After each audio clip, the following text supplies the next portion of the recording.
سلام بچه ها، امروز میخوام براتون یه آموزش دیگه میگم در مورد استارت ماشین که اکثرا همه بچه ها تو این مواقع گیر میکنن که یه راه ساده و راحت وجود داره که استارت ماشین رو درست کنیم. نگاه کنین بچه ها، این سیمی که اینجا پایین میبینین، این سیم بالا نه، این سیم بالا نگاه کنین، سیم بالا میاد که روی بست باتری میخوره که سیم بزرگ اتصال برق باتریه.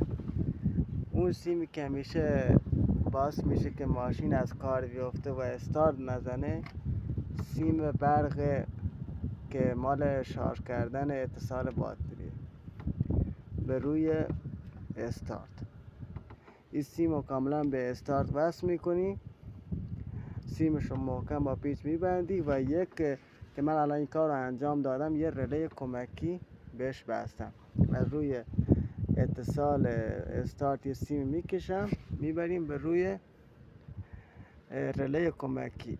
از روی رله کمکی هم یه سیم دیگه میکشی، از روی این رله دوبل که من درست کردم، از اون رله فن یه سیم میکشی میبری برای بست باتری و یکی دیگه رو به جعبه فیوز که مال فنا هست وصل میکنی. اینجا که وصلش کنی هم استارت قوی تر میشه و استارت با تندتر میزنه، هم برق که به استارت وارد میشه و به آلمیچر استارت است اونو کاملا دو برابر میکنه و استارتمون خیلی هم سریع میزنه، استارت دیگه شل نمیزنه.